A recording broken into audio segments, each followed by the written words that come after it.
pessoal.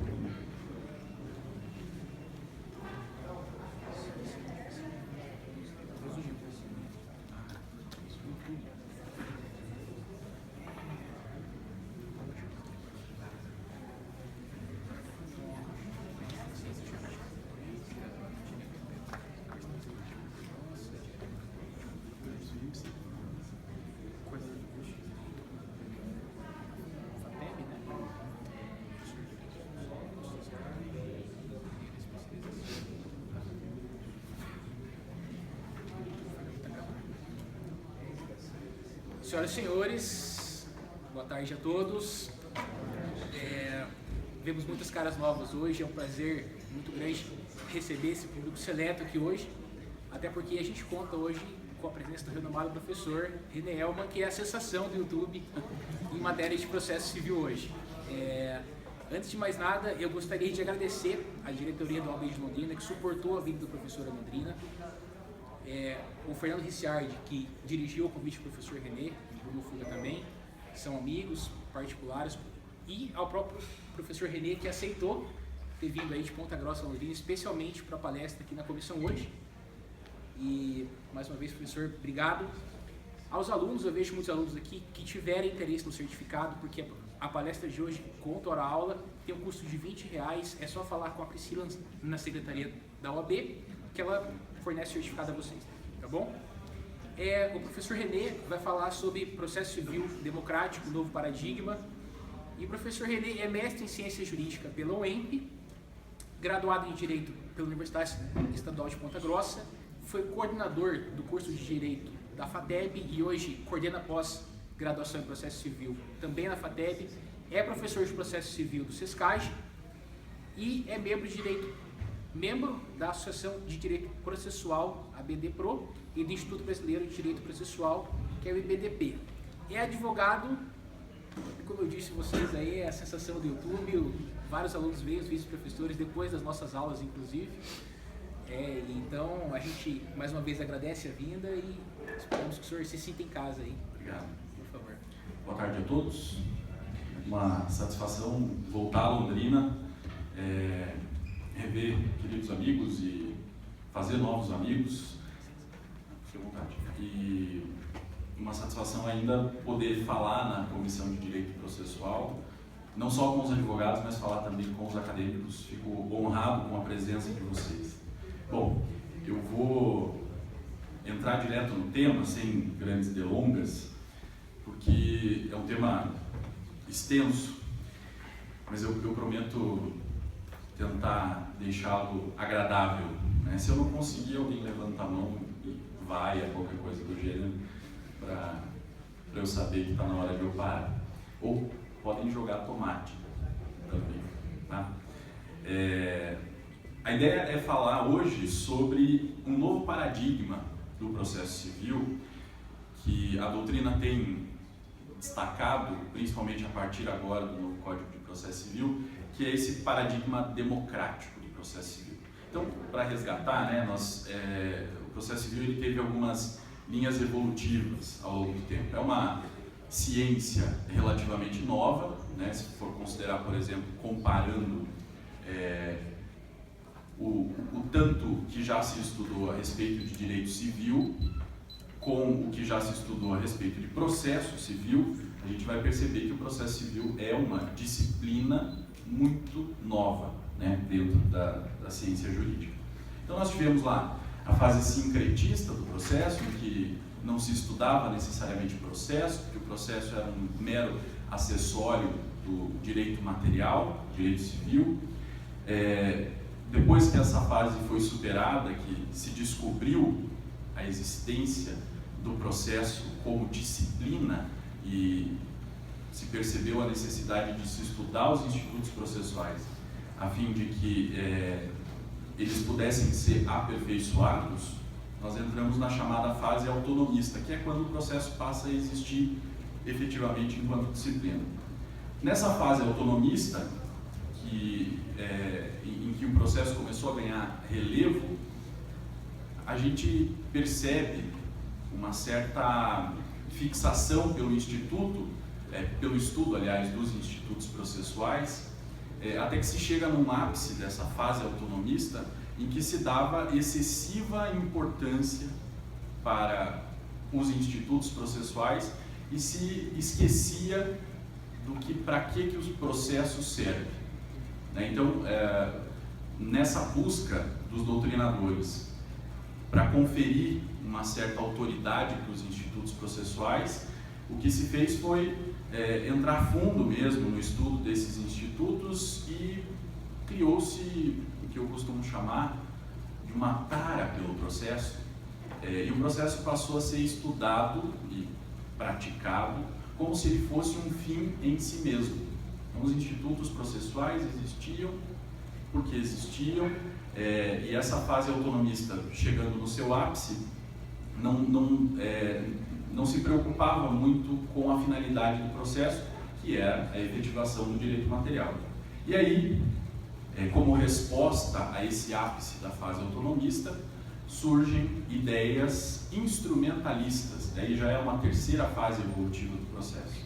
E aqui no Brasil, essas ideias instrumentalistas, elas ganharam força principalmente a partir da obra do professor Cândido Rangel Dinamarca, um dos mais importantes processualistas do país e destacadíssimo professor da USP, que inspirou o estudo do processo civil no Brasil inteiro, né? Dentro dessa escola de direito processual da USP, né, surgiram aí outros tantos seguidores dessa linha instrumentalista, e nessa fase instrumentalista o que se pretendia era: devemos estudar o processo, devemos aprofundar o conhecimento a respeito dos institutos processuais, mas nós não podemos perder de vista que o processo tem uma finalidade. A finalidade do processo é promover, efetivar o direito material, né? Então o processo passou a ser visto como um instrumento, por isso fase instrumentalista, posto à disposição para a efetivação do direito material. Vocês podem perceber que essas linhas evolutivas, elas representam de fato uma evolução, né? Porque na fase autonomista, a importância da fase autonomista se dá justamente porque ela confere importância para a disciplina do processo civil. A fase instrumentalista, ela tem importância justamente porque ela faz uma correção de rota para dizer: olha, vocês estão tarados demais pelos institutos processuais, vocês estão estudando o processo como se ele fosse um fim em si mesmo. Calma lá, o processo tem a finalidade que é de efetivar o direito material. Só que a fase instrumentalista também chegou no seu ápice. E é chegada a hora de a gente rever algumas questões, e o novo CPC traz essa proposta de forma muito clara, né? E aí uma parte da doutrina já começa a falar que nós estamos numa nova era do processo, né? Nessa linha evolutiva, nós estamos diante de uma nova linha, que é a linha do processo civil democrático, que é sobre isso que eu pretendo falar hoje aqui. Mas para falar sobre o processo civil democrático, essa nova linha, esse novo paradigma no estudo e na aplicação das normas processuais, a gente ainda tem que resgatar um pouco o instrumentalismo, porque ele ainda é muito, essas ideias instrumentalistas, elas ainda são muito arraigadas na prática, né, na aplicação prática das normas processuais, tanto por parte de juízes, advogados, promotores e tudo mais. Então, qual que era a proposta dessa fase instrumentalista? Essa preocupação com o resultado do processo e se percebia a necessidade de se verificar quais são as finalidades do processo. Aí o professor Cândido Dinamarca diz o seguinte: olha, tem basicamente lá os escopos do processo: sociais, políticos e econômicos. Então, o processo ele tem esses objetivos a atingir, né, na efetivação do direito material. O problema da fase instrumentalista é justamente porque nessa busca por atingir esses escopos do processo, que é a efetivação do direito material, se depositou muita confiança no papel da jurisdição. E a jurisdição foi o centro do estudo no processo civil nessa fase instrumentalista. Se depositava excessiva confiança na jurisdição e no papel do juiz dentro do processo. Então, o juiz era o protagonista do processo, nessa fase instrumentalista, né? E as partes, os advogados, enfim, todos os outros sujeitos processuais que também fazem parte dessa relação jurídica processual ficavam num segundo plano. E a gente consegue perceber de forma muito nítida, em determinados momentos, quando se leva muito a ferro e fogo essa fase instrumentalista, que se encaram as partes e os seus respectivos advogados como empecilhos para o trabalho do juiz, né? Então, nessa fase instrumentalista, o juiz olha qual é a finalidade do processo e ele quer atingir aquilo lá. E às vezes parece que as partes dos advogados estão no meio desse caminho que o juiz tem que seguir até chegar, até atingir a sua finalidade, e o juiz precisa se livrar disso de algum jeito. Então,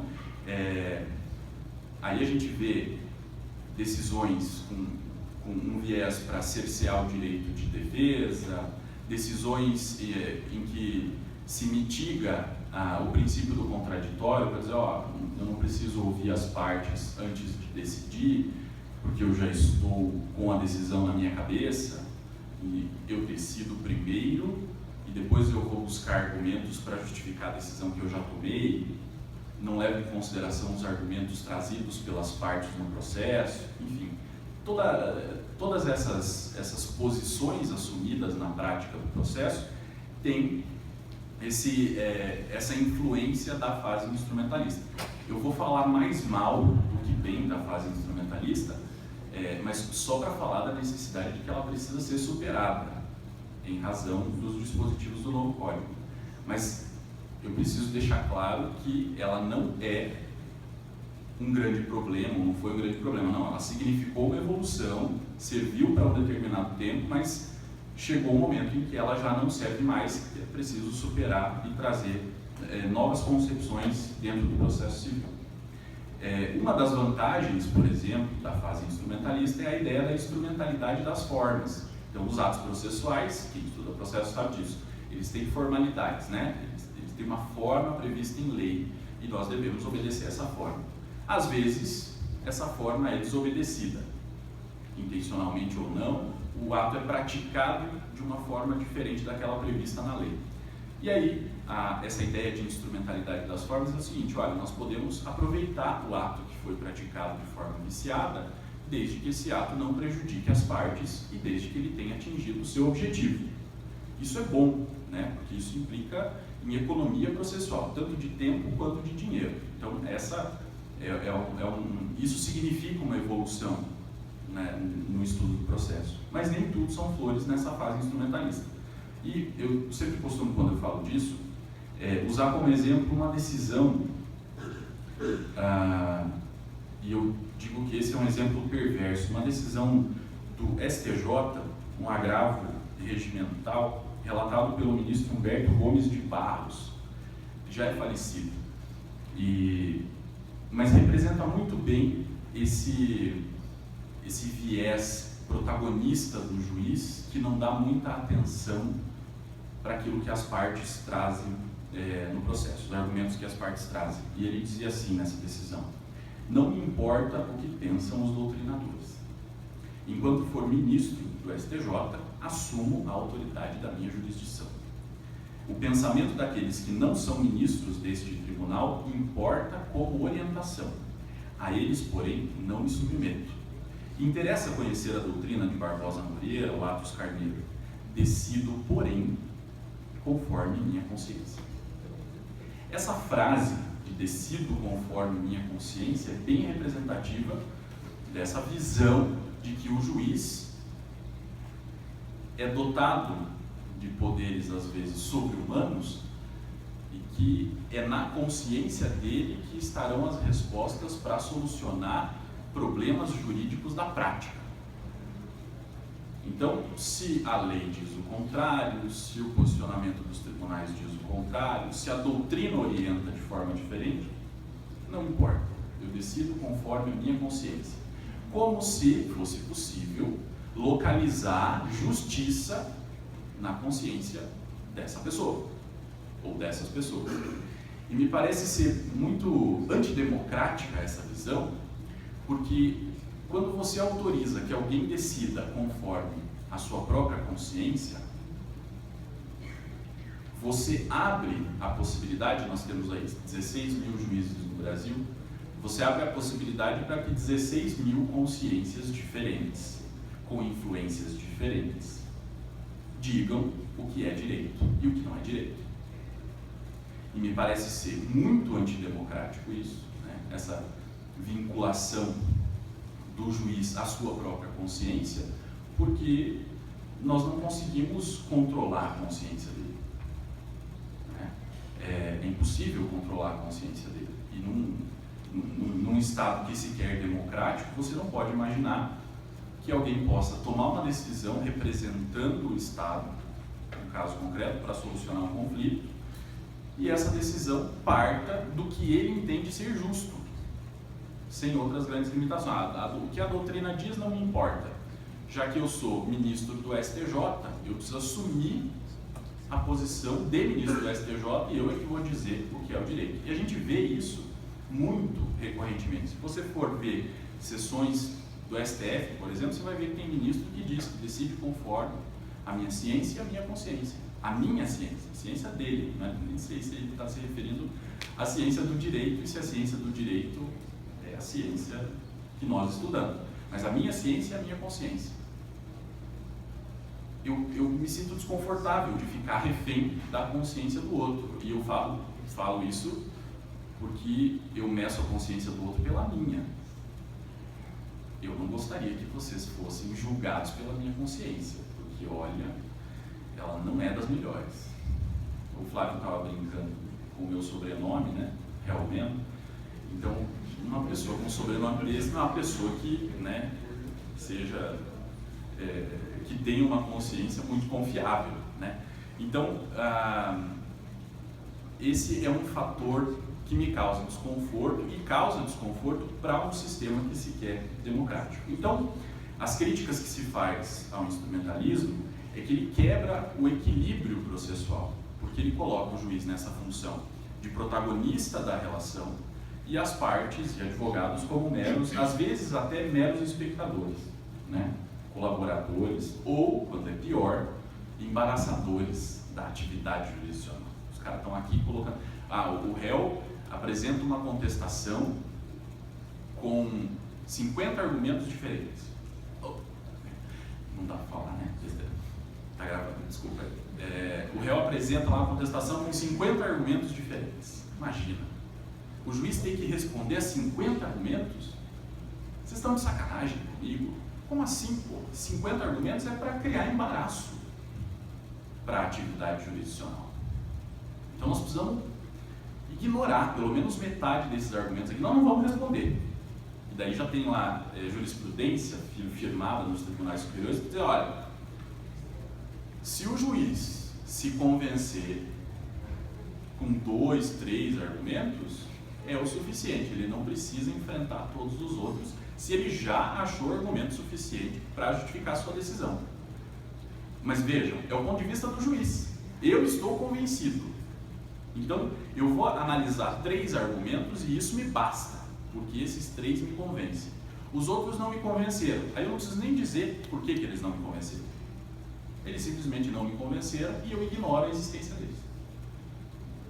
É isso o que a jurisprudência dos tribunais tem indicado. E é isso que o novo CPC tenta combater quando ele exige fundamentação completa das decisões.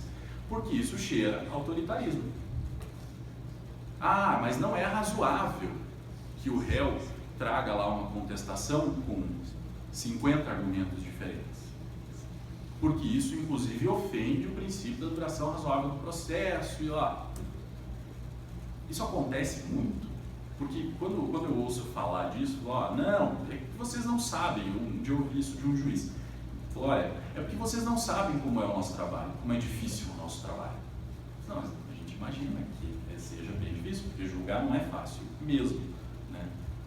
Mas ninguém obrigou a pessoa a ir julgar. Eu fiz o concurso, quis fazer, né? É difícil passar no concurso, então quer dizer, quis muito aquilo tudo, sabia que era difícil. Eu falo isso para os meus alunos lá na graduação. Olha, é difícil. Você quer mesmo? Tem que saber se você quer. Depois não adianta ficar reclamando que tem excesso de serviço, porque não dá para responder todos os argumentos das partes, porque vai atrasar o andamento do processo. Tudo. Não, a função é essa. Essa é a função, é responder a todos os argumentos. Então precisa mudar essa visão, né? E aí que entra esse novo processo civil democrático que o novo CPC tenta trazer. O professor Barbosa Moreira, um dos maiores processualistas nossos, ele fala que Estado de Direito é um Estado que se justifica. Nós precisamos controlar a atividade estatal. Nós controlamos, né? Hoje em dia, pelas redes sociais, a gente consegue exercer um controle até maior do que antes, né? Então, nós controlamos a atividade do Legislativo, nós controlamos a atividade do Executivo e nós precisamos também controlar a atividade do Poder Judiciário. Por isso que nós exigimos que o Judiciário se comporte de acordo com as regras lá do devido processo legal, as regras que decorrem do devido processo legal, e que o Judiciário fundamente as suas decisões, para que a gente possa fazer esse controle. É o meio democrático que nós temos para exercer controle sobre o Poder Judiciário, que nós não votamos em juiz, né? O juiz é escolhido por meio de concurso público de provas e títulos. Então, a rigor, vão entrar os mais capacitados, os melhores. Em tese, às vezes não entra, acidentes de percurso, né? Às vezes não entram os melhores, até porque é muito discutível essa forma de seleção com as provas do jeito que elas são, enfim. Mas tem melhorado ao longo do tempo. Então, imagina-se que entram na magistratura as pessoas mais capazes. Não mais capazes no direito, porque tem advogados que são capazes também. Os mais capazes que foram fazer concurso para juiz. Isso tem que ficar bem claro, né? Nós não elegemos essas pessoas e o meio que nós temos para controlar o que elas fazem é exatamente obrigando que elas fundamentem as decisões. Por quê? Porque quando se fala em um sistema democrático, né, você precisa levar muito em consideração a ideia da desconfiança.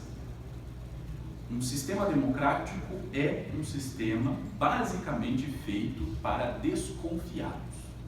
Nós precisamos desconfiar. Sempre. Nós confiamos no judiciário. Eu não confio. Se eu confiasse, então não ia ter problema nenhum. O cara pode decidir de acordo com a consciência dele, pode resolver o problema, não precisa fundamentar a decisão, bate o martelo e diz, é isso, pague tanto, não pague, enfim. Se eu confiasse. Não confio. Nós não podemos confiar, porque o ser humano, que é quem ocupa essas estruturas de poder, ele é passível de erros. Então nós precisamos desconfiar, porque a qualquer momento pode haver um erro. E o processo existe justamente para prevenir erros. Nem sempre ele cumpre a sua função, nem sempre é possível. Mas é criada toda uma estrutura para que os erros não aconteçam, para que os casos sejam solucionados de forma correta. Então, democracia não é lugar de confiados, é lugar de desconfiados. E só é confiável aquele que se deixa fiscalizar. Senão, não pode ser confiável uma pessoa que não deixa ser fiscalizada. Isso é importante a gente refletir sobre, numa época em que o país está em convulsão, né, por conta desses escândalos de corrupção, com a Operação Lava Jato aí escancarando os podres do poder. Mas é importante também porque é uma época em que o Congresso Nacional discute essa lei para punir abuso de autoridade. E é importante pelo seguinte, veja, tem lá uma proposta legislativa que até nem é tão ruim assim, né? A gente está, de certa forma, precisando punir abuso de autoridade. E o que me causa, eu não sei hoje ainda se eu sou a favor ou se eu sou contra, eu sei que eu não gosto desse Congresso Nacional, eu não acho que eles tenham legitimidade para votar algo tão importante assim. Mas o projeto em si não é ruim, né? E o que me causa espanto é o seguinte, membros da magistratura e do Ministério Público combatendo essa proposta do abuso de autoridade, dizendo, olha, veja, essa palavra aqui pode ser interpretada de forma equivocada. Quem faz a interpretação? O magistratura? Ou seja, é a magistratura com medo da magistratura? Se a magistratura tem medo da magistratura, quem somos nós para não ter? Eu fico apavorado, então, já que eu desconfio, além da desconfiança, eu tenho pavor. Porque se a magistratura diz o seguinte, olha, nós temos que cuidar com essas palavras que demandam interpretação, que o legislador coloca na lei, porque daí qualquer coisa pode ser considerada abuso de autoridade. Pois é, a gente vive isso na prática. Vê o juiz julgando conforme a sua consciência, e você, ao atender um cliente, você advogado, ao atender um cliente, você não consegue dizer, olha, com segurança, ou pelo menos com uma certa segurança, ó, o seu caso pode ser resolvido dessa forma. Não, porque vai depender do que pensa o juiz. Em 5 varas, na mesma comarca, cada juiz pensa de um jeito e se sente autorizado, por força da independência, que é uma garantia que ele tem, se sente autorizado para julgar conforme ele quer. Como se ele não fizesse parte de um sistema. E isso é extremamente prejudicial. O professor Calmon de Passos, eu sou fã daqueles de carteirinha do Calmon de Passos. Baiano, sou fã da Bahia. Eu vou de Psirico a Calmon de Passos, transito muito bem, assim, que eu gosto pra caramba, e de Acarajé também. E ele sempre, já é falecido infelizmente, mas ele sempre exerceu uma crítica feroz a essa ideia do instrumentalismo. E ele sempre criticou muito a Escola Paulista de Processo, o professor Dinamarca e todos os que seguiam a linha dele. E quando ele faz essa crítica ao instrumentalismo, ele diz o seguinte, olha, e tem um texto dele chamado Cidadania e Efetividade do Processo, que é fantástico, é um artigo curto, mas ele é muito bom, e ele revela muita coisa. Olha, a gente fica pensando aí em processo, que o processo serve para efetivar o direito material, mas o que é essa efetividade que vocês tanto falam? A efetividade do processo é a efetividade da decisão? Então nós temos que fazer de tudo para efetivar a decisão? Ou o processo serve para um fim maior, que é a efetividade da cidadania? E aí ele faz uma crítica, inclusive, à construção da nossa Constituição, dos nossos direitos fundamentais. Ele fala, olha, o que aconteceu foi que os nossos direitos fundamentais previstos na Constituição, que são muitos, a Constituição prometeu muita coisa e não nos entregou, o Estado não consegue nos entregar. Tanto que agora até se discute a possibilidade de uma nova Constituinte. E todos esses direitos que foram garantidos na Constituição, eles não gozam de efetividade justamente porque eles não foram decorrente de forte luta popular. Eles foram dados. Toma aqui esses direitos todos. Isso que ele disse. E aí, como nós ganhamos isso, meio que de mão beijada, nós não damos muita importância, o Estado não dá importância e tudo mais. Então ele faz essa crítica já ao sistema constitucional, ele coloca o processo nessa crítica para dizer, olha, se você entender que a efetividade do processo é a efetividade da decisão, então você está defendendo um nível de autoritarismo. Porque a decisão, se ela não respeita o que está estabelecido na lei, se ela é decorrente de um processo que não respeita o devido processo legal, ela não pode ser efetivada. Porque ela fere a cidadania. E o processo, a gente precisa entender isso de uma vez por todas, ele é um bloqueio que o cidadão tem, como direito seu, contra o arbítrio do Estado. É para conter o arbítrio do Estado, porque a tendência de quem tem poder é abusar do poder. E o processo existe justamente para tentar prevenir esse abuso do poder por parte dos agentes estatais. E ele diz o seguinte, em termos de processo e de tutela jurisdicional, o que lhes empresta legitimidade não é o traduzirem-se em ato de poder, sim em ato de um servidor que se desincumbe com fidelidade do que lhe for deferido para servir. Fidelidade que se objetiva e comprova com obediência a quanto foi colocado como expectativas previamente formalizadas para a solução dos conflitos sociais. E ele segue dizendo o seguinte, não é uma fidelidade a um justo que não é captado, aliás, é fidelidade a um justo que não é captado de algo metafísico. E aí ele combate aquela ideia de decidir conforme a consciência. o magistrado ele deve buscar um justo discursivamente definido pelos que participam da tarefa democrática de autorregulação de sua convivência política, o que reclama sempre e prioritariamente o respeito às regras do jogo e a vinculação de todos ao devido processo legal, ao devido processo constitucional. Olha, o justo não vem de Deus. Ele não vai captar o justo de forma metafísica, ele vai captar o justo a partir do debate que acontece dentro do processo, seguindo as regras do processo. Esse é o justo. Até porque, e é uma forma muito pragmática de ver o que é justo, porque se a gente admitir esse justo metafísico, esse justo que decorre da consciência de cada um, aí nós estamos perdidos, porque cada um pode considerar o que é justiça de uma forma diferente. E aí me parece que o direito não serve para muita coisa. A gente poderia voltar a uma fase sem direito, porque ele não serve para nada, já que eu dou possibilidade de que cada um decida conforme a sua consciência. Dentro desse aspecto, o novo CPC dá um tratamento especial ao princípio do contraditório, que já é um princípio constitucional, está lá no artigo 5º, é um direito fundamental, né? E que o CPC de 73 não regulava com tanto carinho, o que é meio natural, né? O CPC de 73 ele é representativo de uma época passada, e em 73 nós vivíamos uma ditadura militar, ou como querem alguns, uma revolução. Gloriosa, né? Que esse povo chama, revolução gloriosa.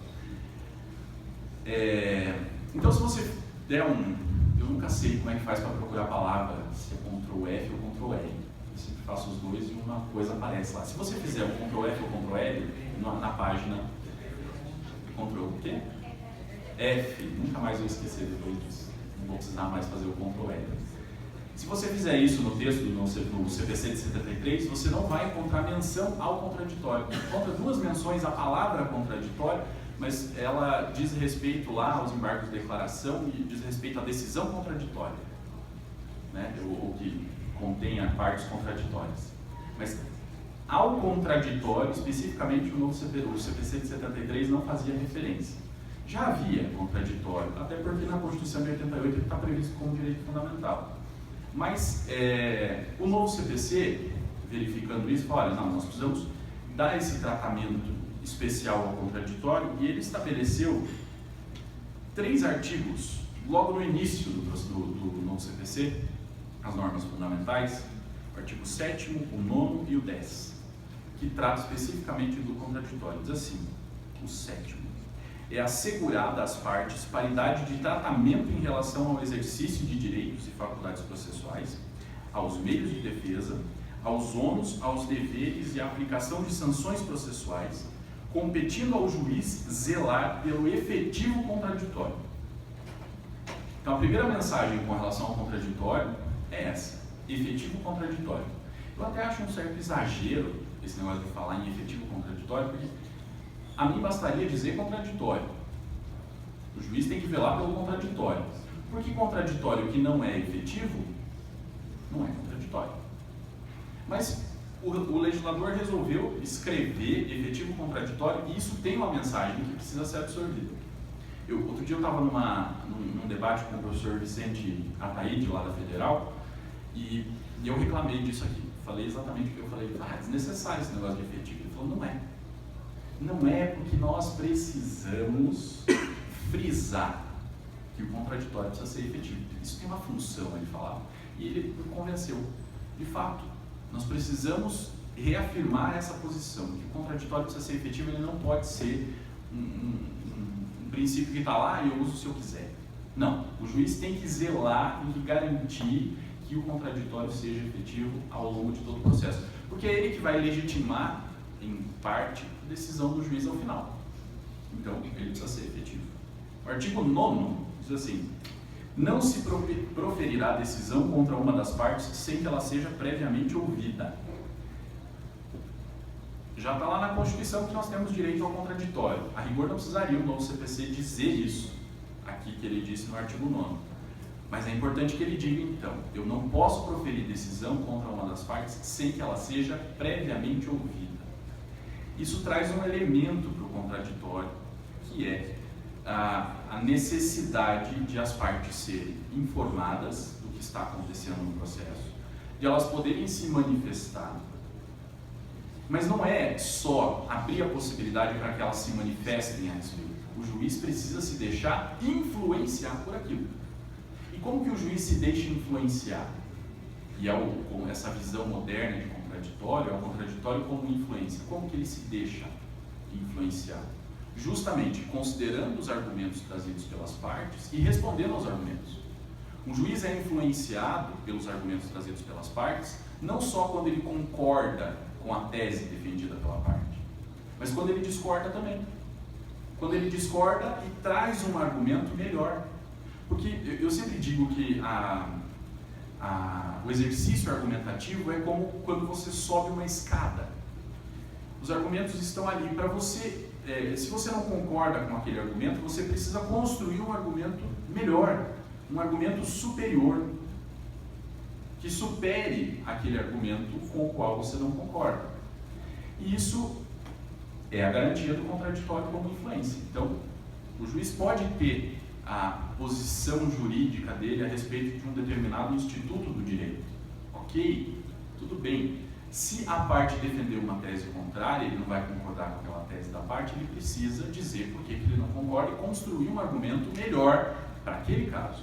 Não um argumento genérico, um argumento melhor para aquele caso, porque as partes, em tese, também constroem argumentos para aqueles casos específicos. E o artigo 10 diz assim: o juiz não pode decidir em grau algum de jurisdição com base em fundamento a respeito do qual não se tenha dado às partes a oportunidade de se manifestar, ainda que se trate de matéria sobre a qual deva decidir de ofício. Ele repete mais uma vez, olha, intime as partes, ouça as partes, mesmo naqueles casos em que o juiz não precisa ser provocado para decidir. Se o juiz verificar, vamos imaginar o juiz analisando o caso, entende que falta um pressuposto processual, uma das condições da ação, enfim. Analisando isso, e mesmo que as partes não tenham alegado, antes de decidir com base nesse argumento, ele precisa abrir prazo. Olha, falem sobre isso. E se deixar influenciar pelo que as partes vão dizer. É isso que está mandando aqui o artigo 10. Aí outro dia eu recebi um despacho que alguém compartilhou em um desses grupos de WhatsApp, em um determinado processo, um juiz fez um despacho padrão, manifestem-se as partes sobre todo e qualquer argumento que possa, em tese, ser alegado ou que possa levar a alguma nulidade processual. Bom, ele não identificou nenhum problema no processo, mas ele quer se prevenir, quer dizer, ó, eu tô abrindo espaço aqui para que vocês falem sobre alguma coisa que possa invalidar esse processo. Eu não sei o que pode, mas falem. Porque se eu identificar lá, quando eu for dar minha sentença, eu identificar alguma coisa, eu não vou abrir prazo para vocês de novo. Vocês têm que falar agora. Mas em tese, não é isso. Não é. É o seguinte, o juiz vai identificar, antes de decidir, vai abrir prazo, as partes vão se manifestar se quiserem, porque é o ônus das partes, depois o juiz vai decidir. E ele precisa se deixar influenciar. E a consequência disso, a consequência do desrespeito ao contraditório, está lá no artigo 115. Diz que a sentença de mérito, quando proferida sem a integração do contraditório, será nula se a decisão deveria ser uniforme em relação a todos que deveriam ter integrado o processo e ineficaz nos outros casos, apenas para os que não foram citados. A consequência é gravíssima: nulidade ou ineficácia da decisão, que não respeita o contraditório. Bem naquela linha que o Calmon de Passos já denunciava lá atrás.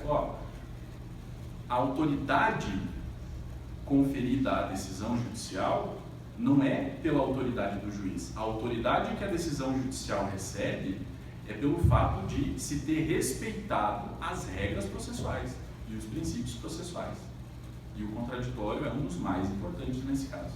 Então, atualmente, nessa ideia de processo civil democrático do novo CPC, Essa concepção de contraditório é contraditório como informação, as partes têm o direito de ser informadas sobre o que acontece no processo, bilateralidade de audiência, o juiz há de ouvir as duas partes, ou quantas partes tiver, quantas pessoas compuserem os polos processuais. As partes têm direito de influenciar a decisão, então o juiz precisa responder aos argumentos das partes, precisa analisar as provas todas que as partes produziram.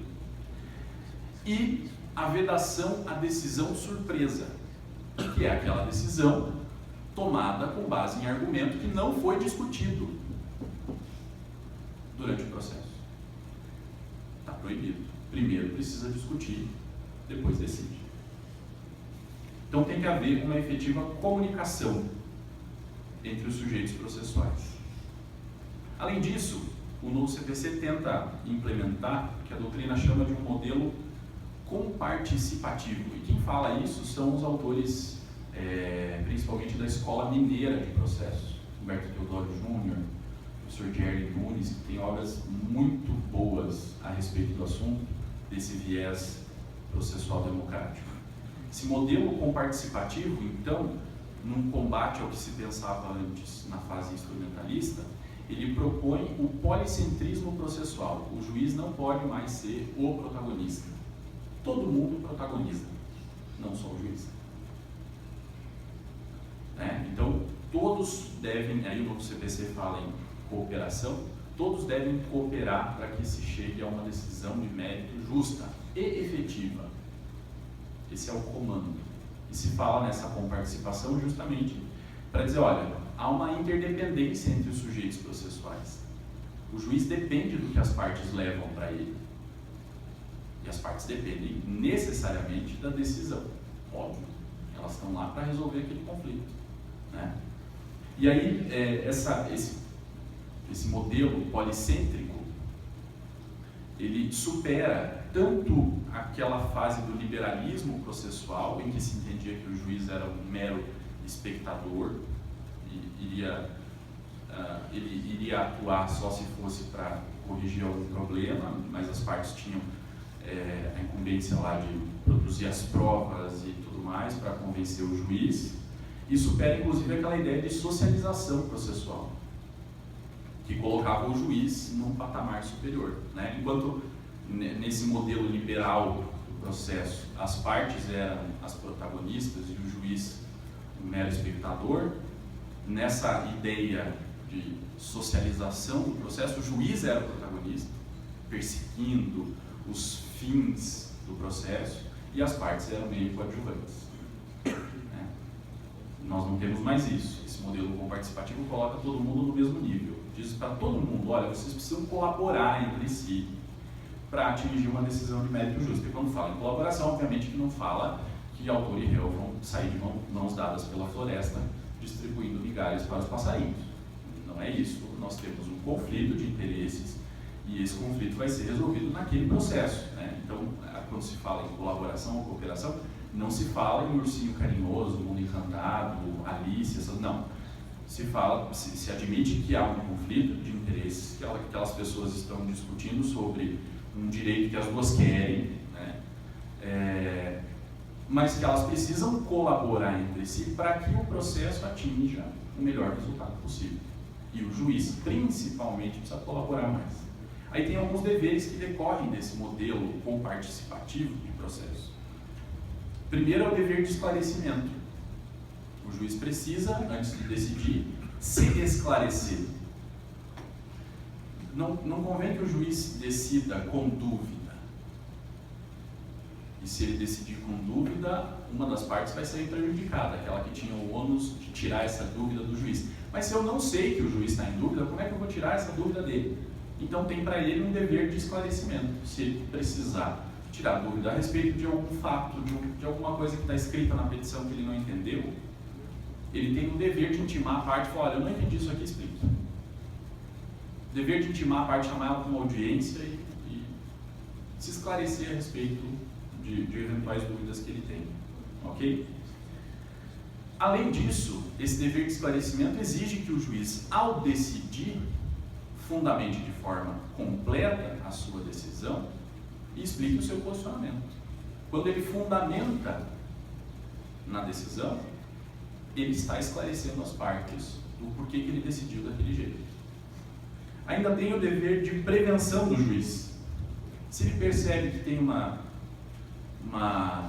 deficiência no processo, ele pode, aliás, ele deve, que é um dever, intimar as partes para tentar prevenir uma futura nulidade. E não só para o juiz. É um dever que se impõe às partes também. Então fica, no processo penal, a gente vê muito as chamadas nulidades de algibeira. Já ouviram falar disso? Acontece lá uma determinada nulidade e a defesa aguarda para alegar no futuro. No processo civil isso não pode colar. Nós precisamos, porque tem deveres de cooperação, dever de prevenção. Se está em vias de acontecer uma nulidade, é dever das partes e do juiz jogar isso na mesa e discutir e evitar que aconteça alguma coisa assim. É dever, simples assim. Porque há um ônus, há o bônus e há o ônus, né? O bônus de se viver num modelo comparticipativo de processo é que você garante mais democracia dentro da relação processual, porque estão todos no mesmo patamar. Esse é o bônus. Agora, nós, advogados, partes, nós não podemos querer contar só com o bônus. Tem o ônus também, e o ônus é justamente esse, de respeitar esses deveres. Ainda tem o dever de assistência. O juiz tem o dever de assistir as partes na superação de eventuais obstáculos que possam acontecer no decorrer do processo. E um claro exemplo disso é o artigo 321, que fala da determinação de emenda à petição inicial. Então, se o juiz recebe a petição inicial e verifica que ela está desrespeitando a formalidade prevista na lei, ele vai intimar a parte autora para que ela emende a petição inicial. O que acontecia antes, em alguns casos? Ao autor para que emende a petição inicial, intime-se. O que ele quer que eu faça? Eu não sei. Aí você olhava lá a sua petição, mas está tudo certo. Eu acho que está. O que será? Qual foi o defeito que ele viu e que ele não denunciou aqui? Ele simplesmente me mandou emendar. Aí o 321 diz que ao verificar que a petição não preenche algum dos requisitos, o juiz determinará que o autor, no prazo de 15 dias, a emende ou a complete, indicando com precisão o que deve ser corrigido ou completado. Com precisão. Então, o juiz precisa fazer isso. E esse é um dever decorrente desse modelo comparticipativo e policêntrico de processo. Nessa linha, entra, ao final de tudo, a necessidade de fundamentação das decisões judiciais, que também é um direito que está previsto lá na Constituição, artigo 93, inciso 9. Está lá já. Todas as decisões serão fundamentadas, o processo será público e as decisões serão fundamentadas. Direito fundamental processual. Mas, na prática, nem sempre acontece do jeito que o legislador constituinte sonhou. Então, o novo CPC, ele estabeleceu, lá no artigo 489, parágrafo 1º, regras específicas a respeito de fundamentação das decisões judiciais. Olha, tem que fundamentar sim. Por quê? Justificativas. Por que tem que fundamentar as decisões e por que as decisões têm que ser fundamentadas de forma completa? Porque isso confere ao processo um caráter democrático. Porque é pela fundamentação da decisão judicial que eu vou fazer controle da atividade do juiz. É o meio que nós temos para controlar a atividade do juiz. E eu tenho uma tese que pode parecer maluca. Já me disseram que eu sou muito otimista. Na verdade, eles me xingaram. Alguém falou um nome feio assim, mas eu estou traduzindo aqui para otimista. Ele vive num mundo encantado, parece criança.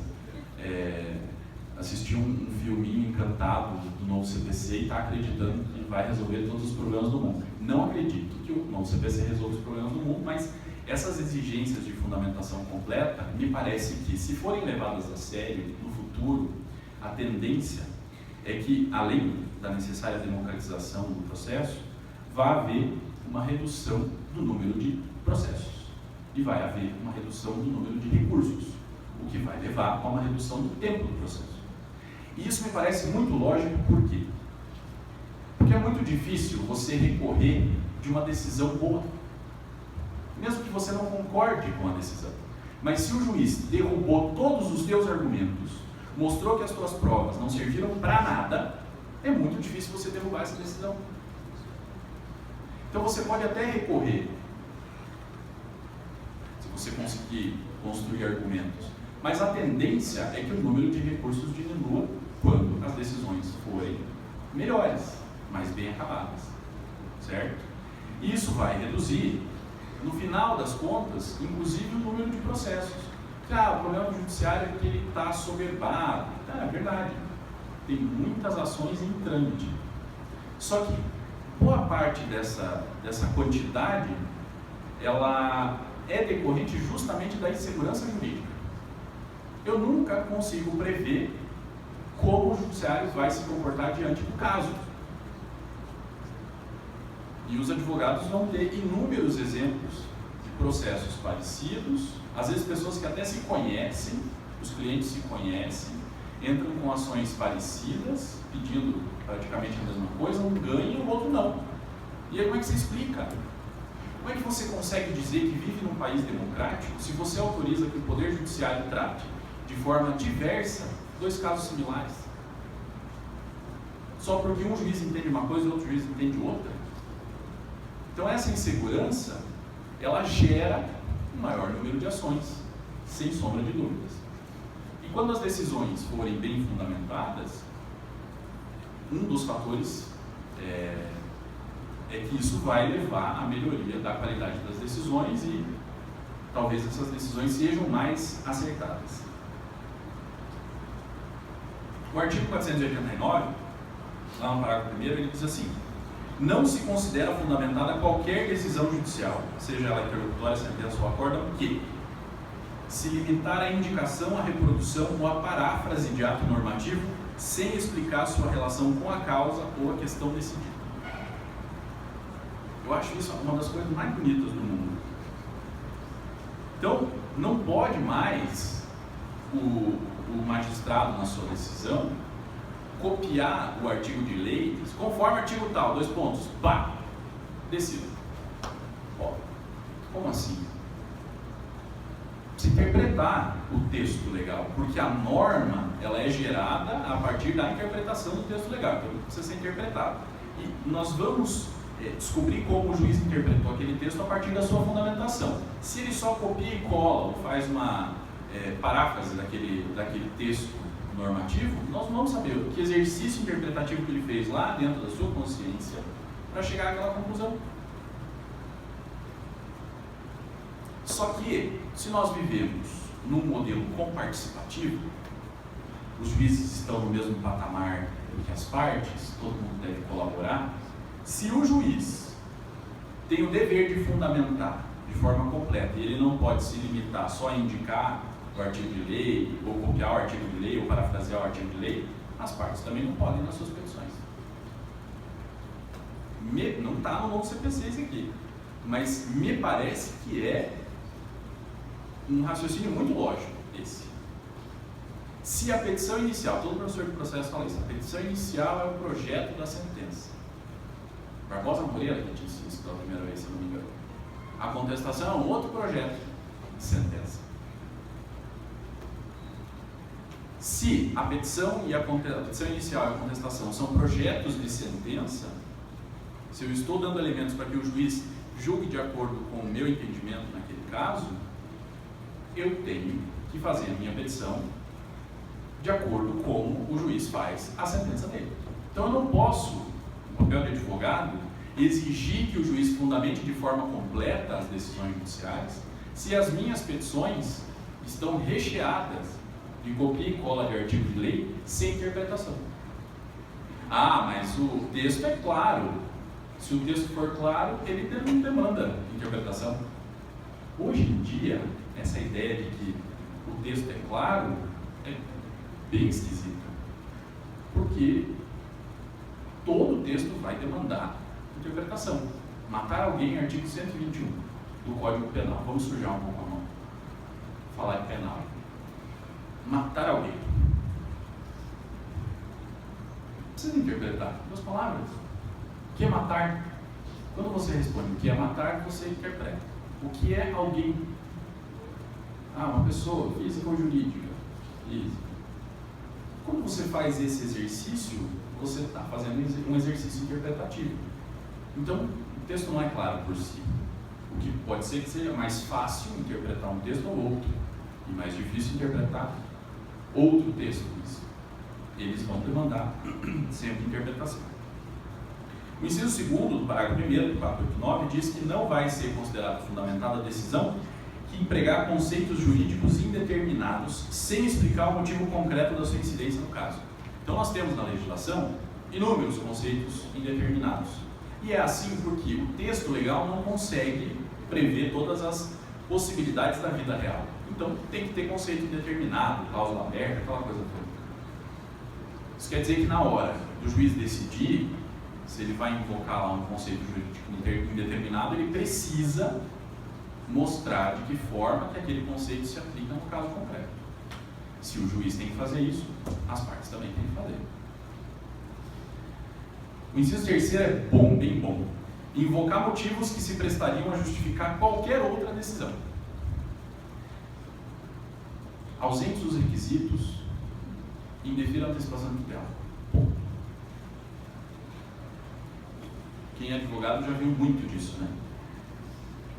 Não analisa os requisitos, não diz por que eles estão ausentes, simplesmente diz ausentes os requisitos, indefira a antecipação. Se você pega essa frase, você pode colar ela em outras tantas decisões que vai servir. Se serve para tudo, ou para quase tudo, serve para nada. Para absolutamente nada. Então a decisão tem que ser pro caso. Que a professora Tereza Rudalvin chama de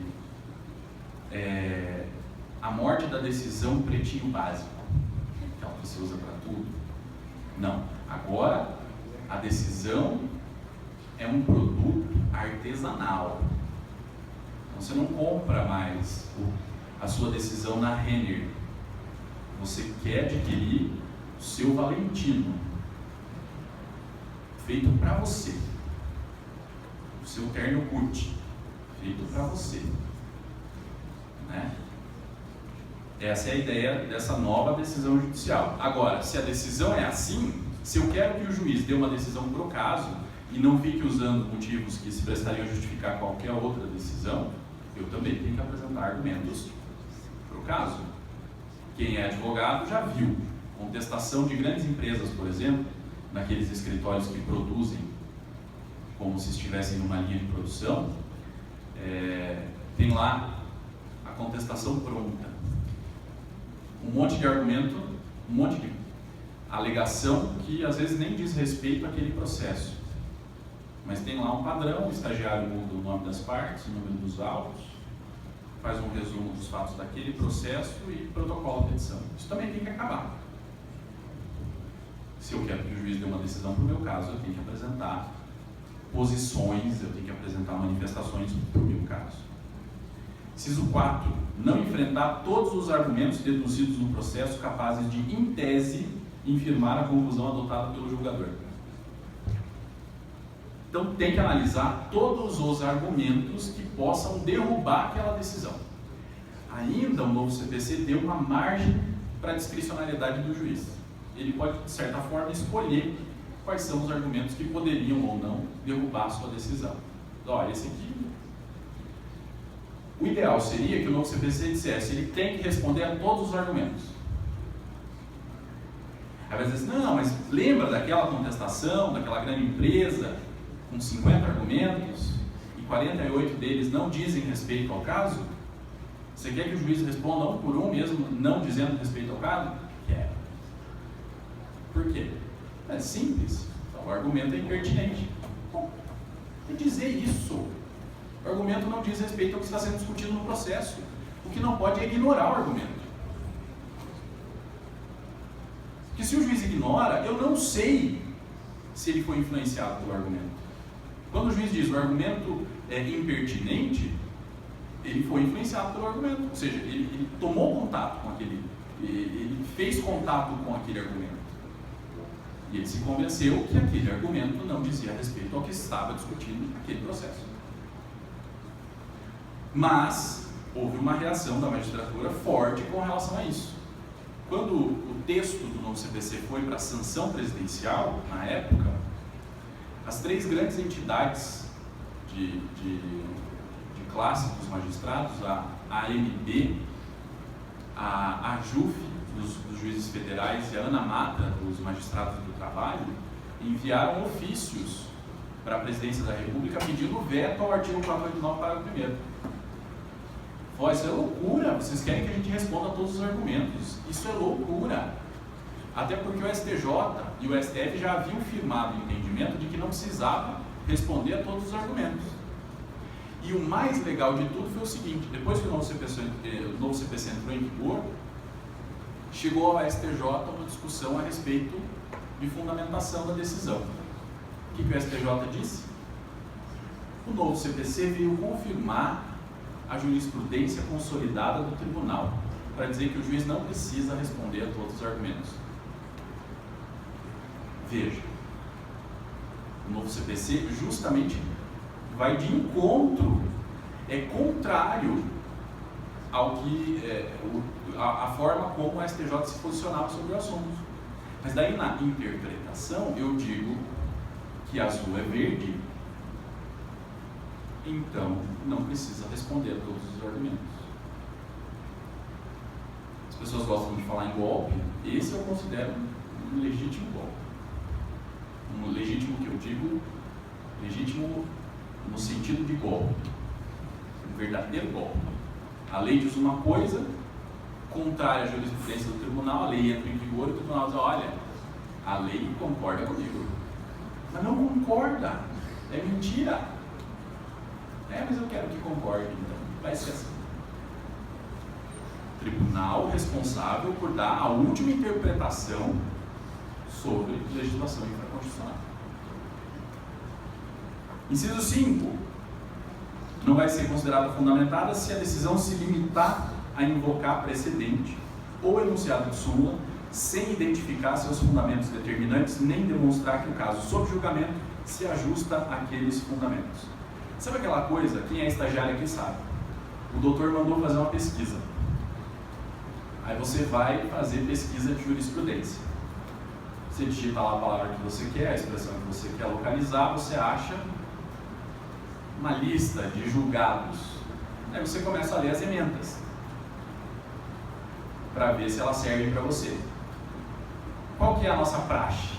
A prática. Copia a emenda, cola na petição, ou cola na decisão, conforme entendimento remansoso do tribunal. Remansoso é lindo, me dá até sono.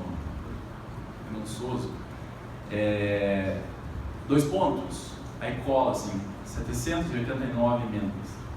Não leu nenhum acordo, leu a emenda.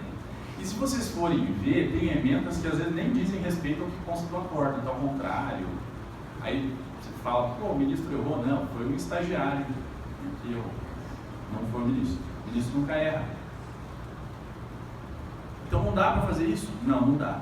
Se você invocar um precedente ou um enunciado de súmula, você precisa demonstrar, precisa identificar os seus fundamentos determinantes. Então você tem que ler o acórdão ou a decisão, seja lá o que for, e encontrar os fundamentos determinantes daquela decisão e fazer uma análise disso com relação ao caso concreto.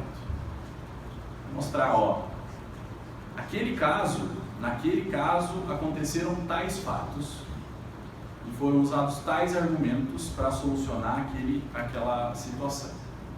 Nesse caso nós temos fatos parecidos, então nós podemos utilizar aqueles fundamentos para resolver este caso também. Tem que fazer isso seja com relação a precedente, seja com relação a enunciado de súmula. Bom, mas a súmula já não é para facilitar a nossa vida? A gente tem que aprender a encarar enunciado de súmula como índice. Você procura, acha, e aí você vai ver as decisões que deram origem àquele enunciado.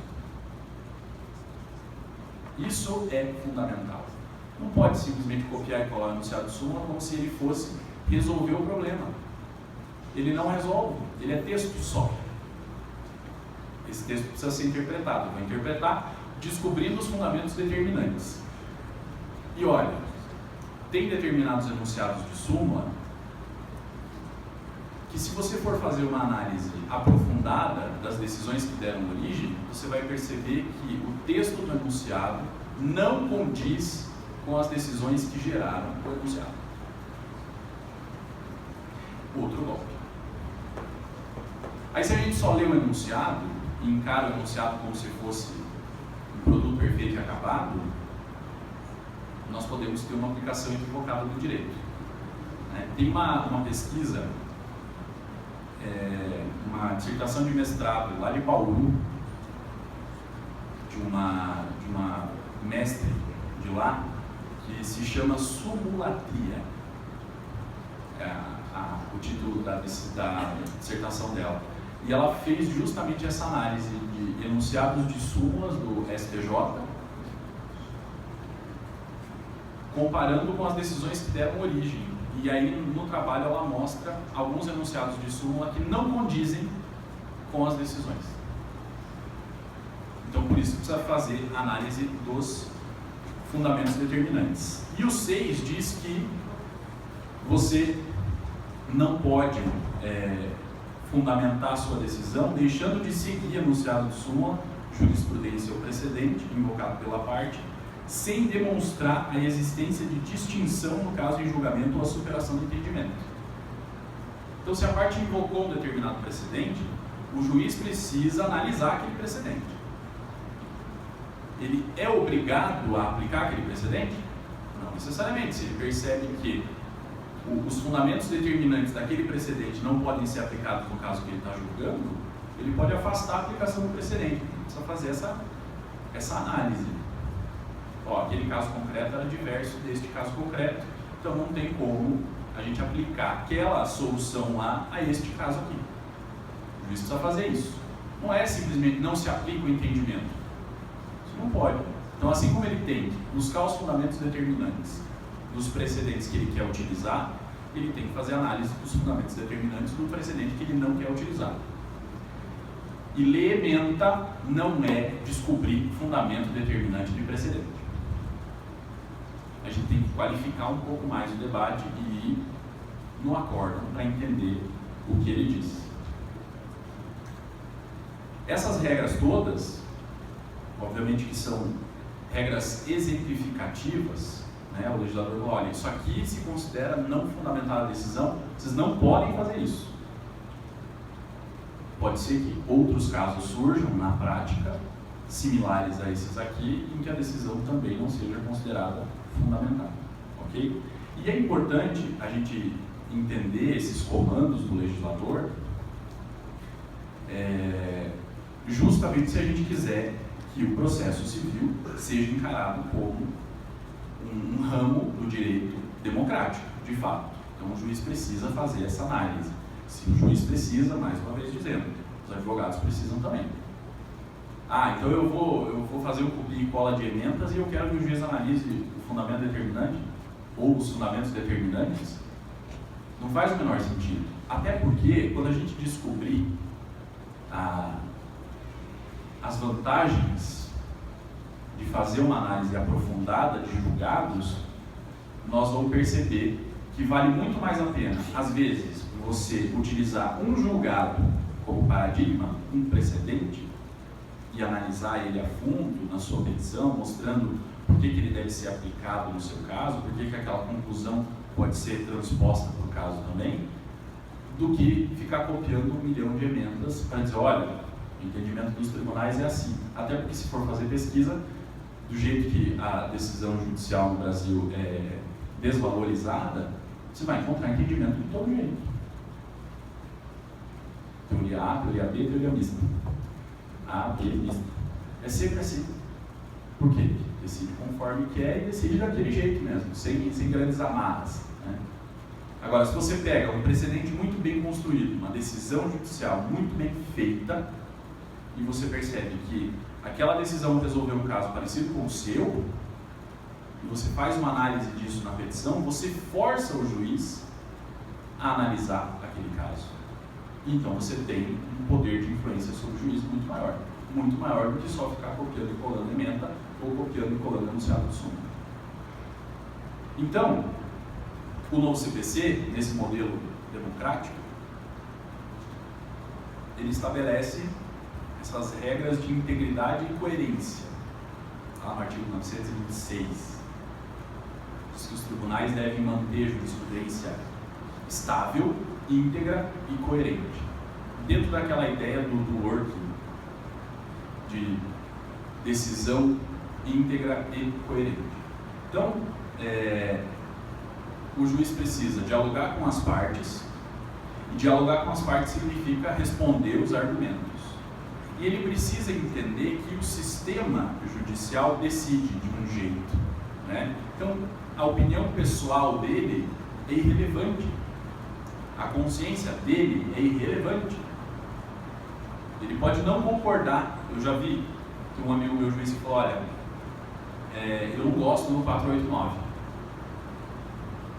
E eu acho que ele não deve pegar. Não vai pegar. No Brasil a gente tem essa mania, né, de dizer que lei não vai pegar. Como se fosse dado desobedecer a lei. Não pega. Então o 489 não vai pegar. Opinião pessoal dele. Ele pode escrever um artigo sobre isso, publicar. Ele pode fazer uma conferência dizendo que não se deve aplicar o 489. Agora, o gabinete dele tem que aplicar. Tem que obedecer. Tem que obedecer. Porque é a obediência dele ao comando normativo que legitima a própria função dele. Ele é juiz porque a lei manda ser juiz. Se ele não obedece uma lei, ele não vai obedecer nenhuma, então. Ele está negando todo o sistema. Então não dá mais para a gente estimular esse negócio de tudo depende do entendimento do juiz, tudo depende de como os tribunais vão se comportar. A gente não pode ficar nessa dependência. Isso é antidemocrático. A norma precisa ser aplicada. Então, se o novo CPC diz que a fundamentação tem que ser completa, porque essa é uma decorrência de um modelo democrático de processo, a fundamentação tem que ser completa. Eu não posso ficar criando artimanhas para desobedecer o que diz a lei. E é muito necessário que nós, que não estamos dentro do Poder Judiciário, façamos pressão para que isso de fato aconteça. Então, a gente precisa repensar como a gente ensina direito. E eu estava outro dia discutindo com um professor de introdução ao estudo do direito, que os alunos estavam discutindo esse tema, que o juiz tem que decidir de um determinado jeito, que ele não tem a independência para julgar conforme a sua consciência, ele tem independência para não ser coagido, né? Então liga lá um desembargador e diz, ô juiz, tem o meu amigo aí que entrou com uma ação, eu quero que você decida assim, a favor dele. O juiz pode mandar o desembargador para casa daquela pessoa que nós conhecemos bem. Por quê? Porque ele tem essa independência, ele não precisa obedecer cretino, ainda que o cretino esteja num nível superior ao dele. Agora, a lei precisa obedecer. Ele não é independente da lei, ele não é independente da Constituição, ele não é independente da posição, das decisões do próprio judiciário. Ele não pode criar sempre uma solução nova para casos similares, porque senão nós vamos gerar desigualdade.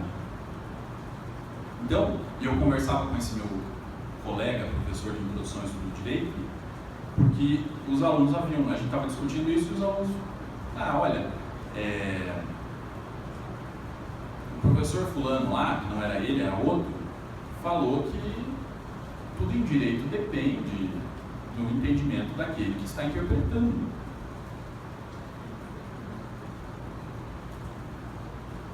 E a gente precisa abandonar um pouco essa visão de que tudo em direito depende, como se esse relativismo na interpretação fosse um dado do direito que a gente não pudesse lutar contra, porque isso nos leva a uma visão discricionária do direito. Então, cada um pensa como quiser, cada um decide como quer, e está tudo certo. Aí, com isso, eu crio desigualdade, beleza, não tem problema nenhum. Não pode ser assim. Então a gente precisa, inclusive, repensar a forma de ensinar sobre o direito, vendo esse modelo. Não é só processualista que vai falar isso aqui. Todos os professores de todas as áreas precisam entender isso. Esse novo paradigma, justamente porque a gente vive num país em que há uma judicialização imensa. Tudo deságua no Poder Judiciário. Essa semana passada, o STF decidiu que não sei quem era campeão de um determinado campeonato. Lá em 76, tem uma santa paciência. Mas olha, tem uma santa paciência. Tudo vira judicialização. Tudo vai para o judiciário. Se tudo vai para o judiciário, nós precisamos criar amarras para o Poder Judiciário decidir não conforme a consciência dos seus componentes. Tem que criar limites, porque o processo é isso. O processo é barreira. O processo é contenção. Contenção da arbitrariedade.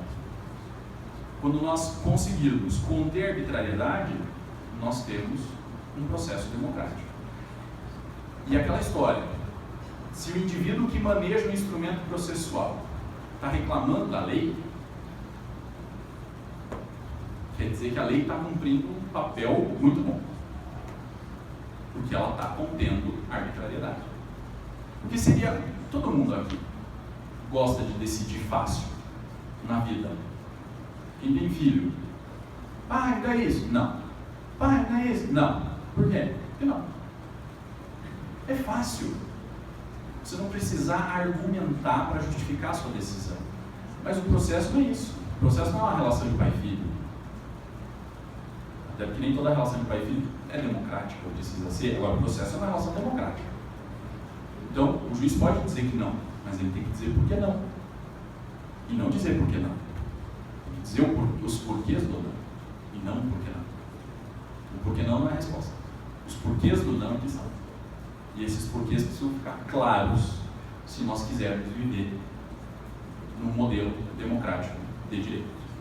Ok?